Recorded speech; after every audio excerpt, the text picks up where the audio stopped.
Olá, tudo bem, galera? Hoje a gente vai falar sobre trombose venosa profunda.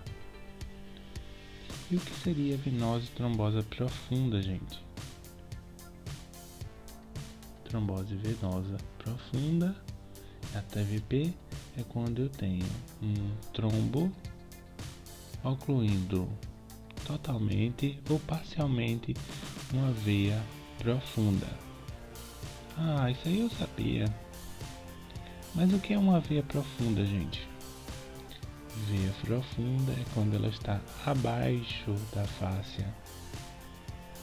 Eita, agora complicou, que eu não sei o que é fáscia direito não. Fáscia é naquele negócio de barriga, né? Fáscia, gente, é um espessamento do tecido conjuntivo que recobre todos os músculos e ossos da perna e também as veias profundas. Essa fáscia, ela serve para proteger essas estruturas mais nobres da perna, e acima dela vai estar as veias superficiais, que são as safenas, principalmente, e suas tributárias. Abaixo dela, as veias profundas vão ter nome geralmente de ossos ou de músculos, por exemplo, veia femoral, veia tibial, veia gastrocnêmia, veia solear. Geralmente essa trombose ela ocorre lá em veias mais da panturrilha, né? Porque as veias da panturrilha às vezes elas têm um fluxo baixo que permite a formação disso. A ideia de TVP, então, a gente já sabe o conceito, né? Que seria esse aí de uma veia profunda da perna sendo ocluída parcialmente ou totalmente, não esqueci desse parcial que é muito importante, e que está lá dentro, profunda, próximo de ossos e músculos. A ideia de TVP, ela tem a grande influência da tríade de Virchow. Lembra, gente, da tríade de Virchow? Virchow foi um patologista alemão que propôs eventos que estariam relacionados à formação de um trombo não relacionado. Porque o trombo, né, gente, essa entidade que está aqui, emaranhado de células, plaquetas que fazem essa adesão de células, e mais esse branquinho aqui que é a fibrina, né, a fibrina que amarra essas células. A ideia desse coágulo é muito boa para a gente ter uma oclusão de um vaso que está sangrando e aí não perder sangue do indivíduo.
Fator, né? Pode ser muitas coisas que facilitam o câncer,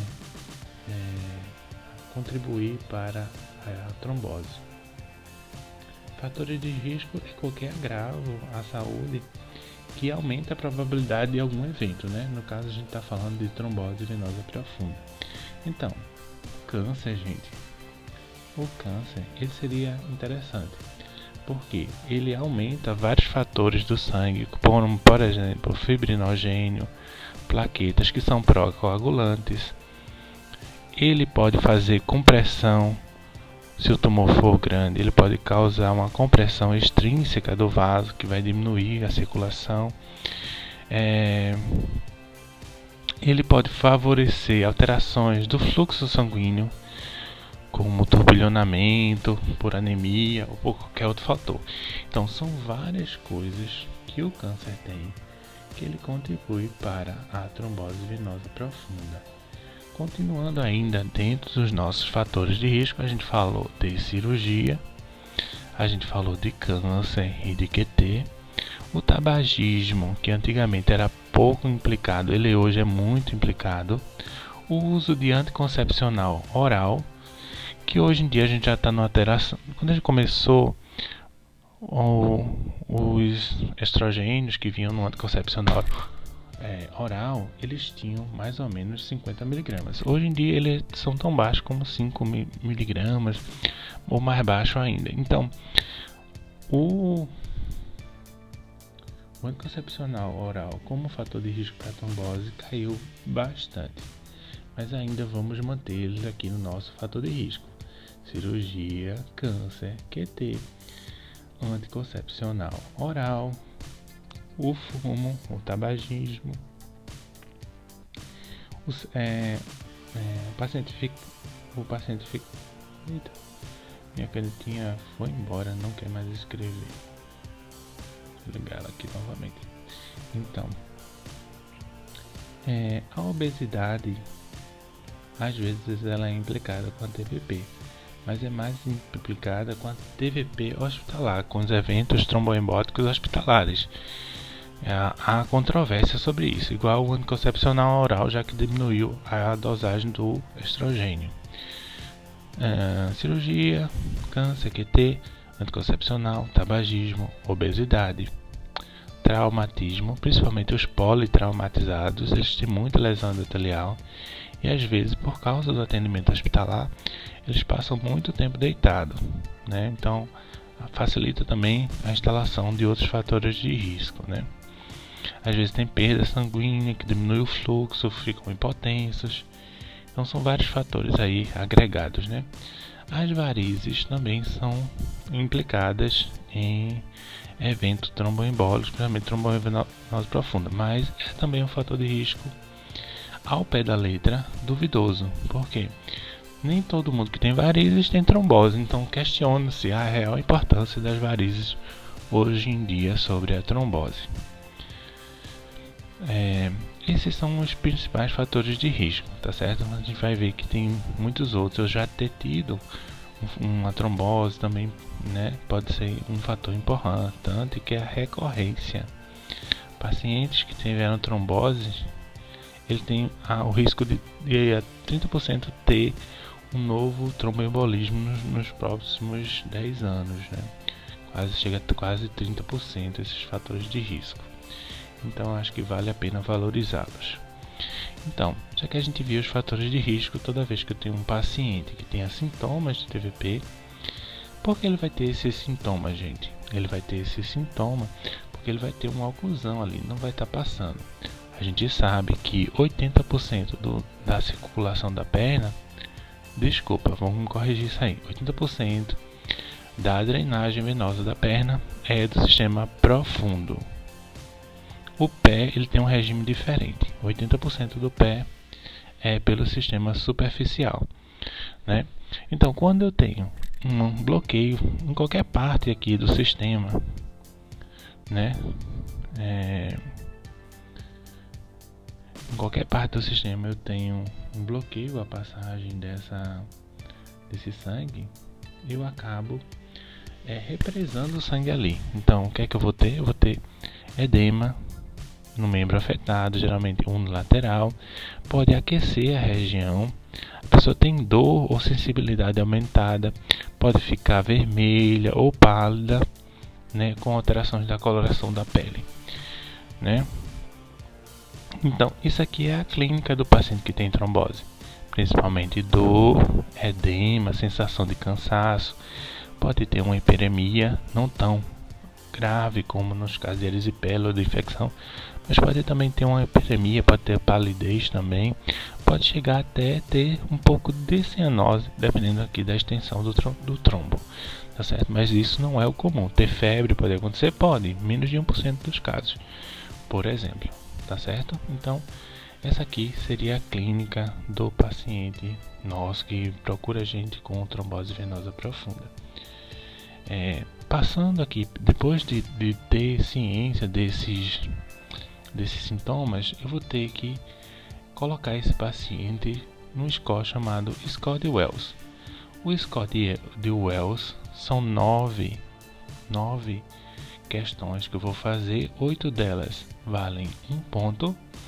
Não confundir isso aqui, gente, com Wells para TEP, que é diferente. Existe também um score de Wells modificado, que ele pode ter algumas outras questões, tá certo?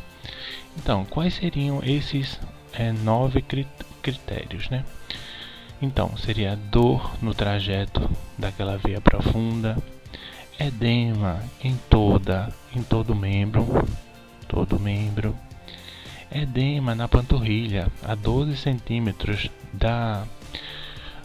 do processo tuberoso da tíbia, 12 centímetros abaixo, eu ter no diâmetro da perna que está afetada 3 centímetros maior em relação à contralateral, desculpa. Eu ter cacifo. Então a gente viu aqui que 3 dessas questões são relacionadas a edema, ó. E a dor no trajeto venoso, ele também é causado por causa da dor, né? Por causa do edema, em parte por causa do edema também. Então, cacifo, o que mais? Eu agora seguiria pensando sempre nos fatores de risco que criados lá a partir do Virchow, né?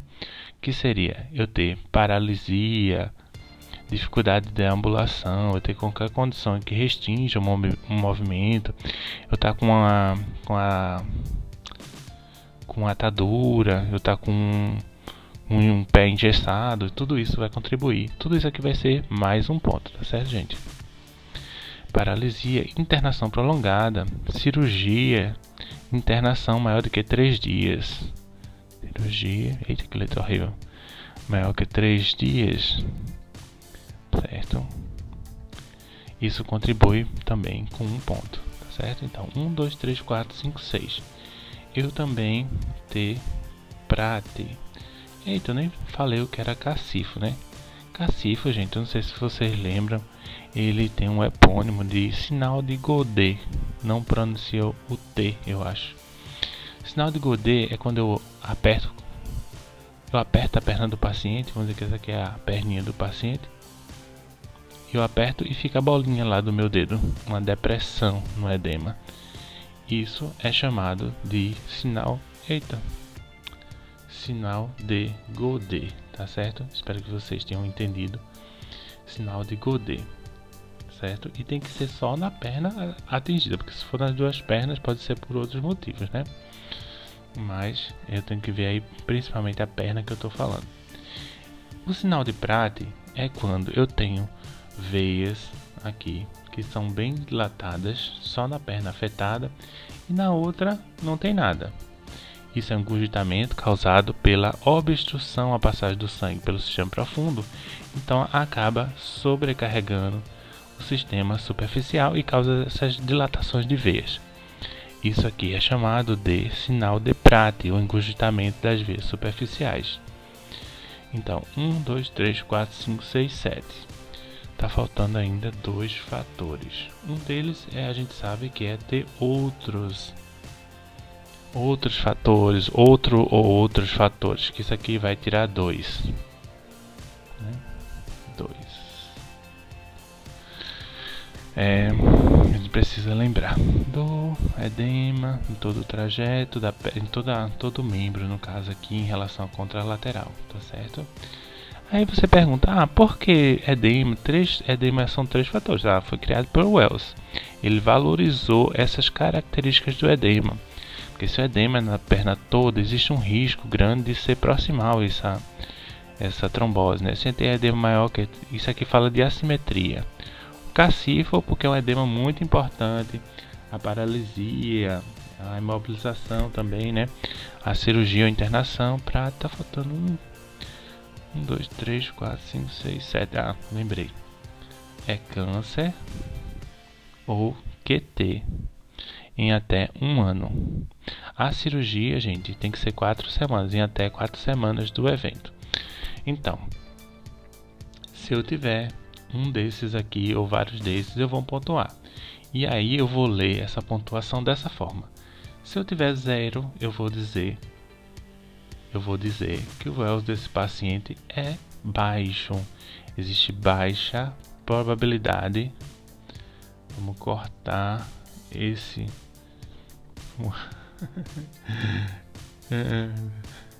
Wells, se é 0, é baixa probabilidade. Se é 1, é uma probabilidade intermediária. E se é maior ou igual a 2, é alta probabilidade. Isso fala o que, gente? Para que vai servir isso? Porque o Wells, ele é quem vai me dar a conduta, o que é que eu vou fazer com esse paciente. Se é baixo, eu posso fazer, por exemplo, fazer o dedímero. Dedímero é um produto de degradação de fibrina. O coágulo não formou a fibrina, né? Quando ele é quebrado, ele tem um dedímero que pode ser dosado. Eu faço ele. Se ele vier positivo, eu penso em fazer o ultrassom. Aqui no intermediário, eu posso fazer o ultrassom e em seguida fazer o dedímero. Se eles foram discordantes, se o ultrassom for positivo, eu trato. Se ele for negativo e o dedímero for se ele for negativo e o dedímero for positivo, eu posso repetir esse ultrassom em 1 semana, tá certo? E se for alta, a primeira coisa e talvez a única coisa que eu tenho que fazer é o ultrassom. Se por acaso ele dá negativo, eu posso fazer o dedímero. Tem gente que diz, se for alta a probabilidade não faz diferença. Pode fazer sim, tá certo? A Sociedade Brasileira de Cirurgia Vascular recomenda que faça. Se por acaso eu tenho altas probabilidades e o exame dá negativo, eu posso repetir com 1 semana. Ou eu posso fazer uma tomografia com contraste, uma angiotomografia, por exemplo, tá certo? Então, e se por acaso eu considero que esse paciente tem trombose, como é que eu considero no ultrassom que esse paciente tem trombose, gente? Como é que se dá isso? Eu tenho que fazer ultrassom, né?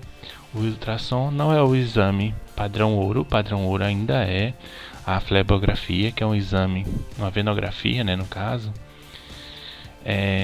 que vai ver a falha ali de enchimento, né? No caso, a ultrassom eu vou ver que não tem fluxo. O vaso, ele geralmente tem uma artéria e uma veia, né? Uma artéria e uma veia.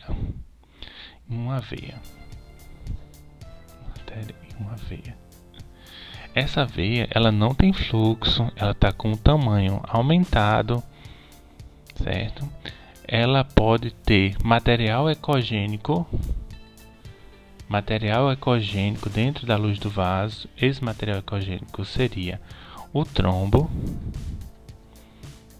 E uma coisa importante que eu vou ter nessa veia aí é a não compressibilidade. Não compressibilidade ou incompressibilidade. É quando, toda vez que eu pego o ultrassom, eu pego o probe e eu amasso aqui na pele, né? Na pele, eu faço uma forcinha com o probe, que é a parte do ultrassom. A artéria geralmente ela não muda de tamanho. A artéria ela se mantém firme ali nas suas dimensões. Já a veia, o normal dela é que ela fecha, tem parede fina, então ela fica planinha assim. nessa incompressibilidade devido à presença de material, ou ela está com a reação em relação a esse conteúdo dentro dela, o que é que acontece? Ela acaba não se comprimindo, ela fica incompressível. Então talvez esse seja o fator mais importante para diagnóstico na ultrassom. Se a ultrassom ela é boa para a perna, né? Para gastrocnemias e tal. Se eu tenho dúvidas e se a trombose é proximal, eu posso fazer uma angiotomo. Eu preciso lembrar isso aí, né? Eu não falei sobre o que é trombose venosa profunda, proximal e distal. Acho que foi um erro meu. É assim, gente, a gente divide aqui, faz uma linha imaginária no joelho, né? E se o trombo é acima do joelho, eu digo que é proximal. Se é abaixo do joelho, eu digo que é distal. A maioria dos trombos, eles são distais, mais de 90% eles são distais, mais do que 90% são distais, e menos de que 10% são proximal. Os proximais, que podem ser até ilíaca, lá em cima, cava, eles estão mais relacionados, têm o maior risco de TEP, de complicar com TEP, e o distal, menor risco de ter TEP. Existe, até hoje no consenso do CHEST, que se eu tiver aqui uma pequena veinha com um pequeno trombo no gastrocnêmio, por exemplo, eu nem precisaria tratar. Sim, gente. E aí? Diagnostiquei, fiz o diagnóstico. Se não teve esse diagnóstico, eu posso pensar no diagnóstico diferencial, como por exemplo, um cisto de Baker, né? Um cisto de Baker, que é aquele cisto lá da sinóvia. Vamos pensar que aqui é os ossinhos da perna, a tíbia, a fíbula e o fêmur aqui. Então, pode formar um cisto de Baker. Eita, que desenho horrível.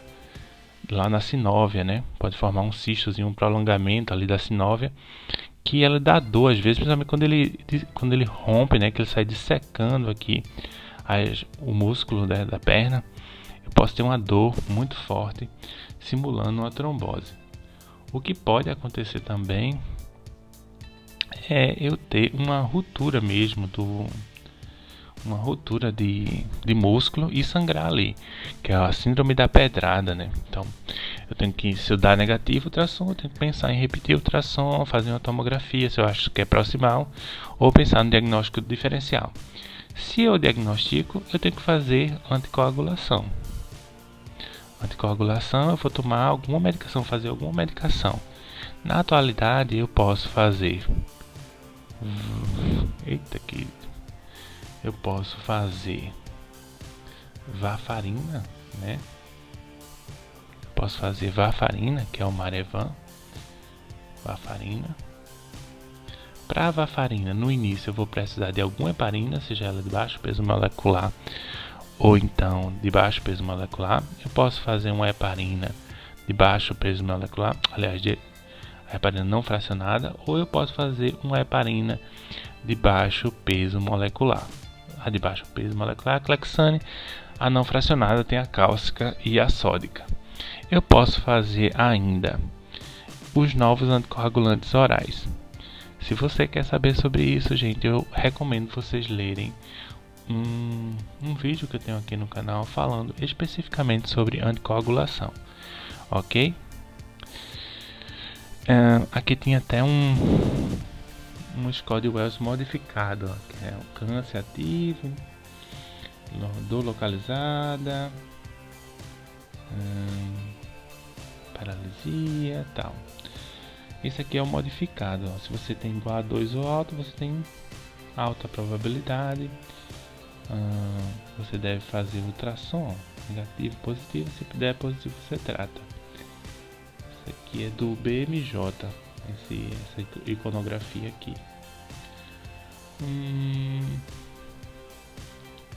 Eu acho que eu esqueci de falar para vocês sobre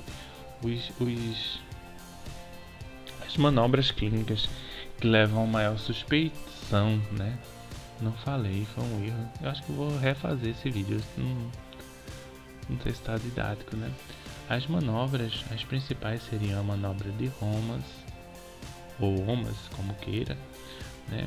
A manobra, ou o sinal, depende do livro, né? Tem livro que fala que não é manobra, é um sinal só que você averigua a presença desse sinal, que é o sinal da bandeira. O de prata eu já tinha falado para vocês. E tem também o de Bancroft. O sinal de Romas é quando eu seguro a perna do paciente, que vamos dizer que isso aqui é uma perninha do paciente, esse aqui é o pezinho, e eu faço a flexão do pé dele e ele sente dor na panturrilha. Então, Romas é dor, ele é positivo quando eu tenho dor à flexão passiva do pé.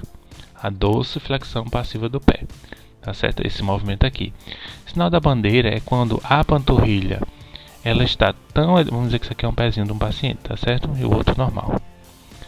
Quando eu movimento aqui a panturrilhazinha dele normal, o movimento da panturrilha, o músculo é pendente, né? Eu consigo balançar. Quando eu vou lá no que está com edema, ele não balança. Então ele é duro. Então o sinal de bandeira positivo é não movimentação do grupamento muscular em relação ao contralateral. Prate é aquilo que eu falei, quando tem aquelas veinhas lá engurgitadas no membro que está edemaciado, tá certo? Bancroft é quando eu aperto aqui o grupamento muscular contra o osso e o paciente tem dor. Então vamos repetir as manobras, tá certo? Talvez a mais relacionada à trombose, a mais importante, seja Prate. Depois de Prate, bandeira e Bancroft. E Romas por último. Por que essas manobras são importantes? Porque quando eu faço isso aqui, na verdade, eu estou avaliando o edema lá dentro do sistema profundo, dos músculos que estão ali em contato com aquela veia, que estão edemaciados porque eu tenho uma obstrução ao fluxo, certo? Bandeira, eu vou avaliar a intensidade desse edema. Prate, eu estou tendo um sinal evidente de que está tendo alguma coisa errada lá no sistema profundo. O sistema superficial está ocluído, né, em algum lugar ou parcialmente ocluído. O Bancroft também eu vou avaliar o nível do edema e a dor lá do músculo quando eu comprimo ele contra o osso e aquela espessamento semirrígido lá do tecido conjuntivo, que é a face, tá certo? Eu espero que vocês tenham entendido. Deixe seu comentário aí. Vou tentar regravar talvez esse vídeo falando mais detalhes de forma mais pacífica. Ok?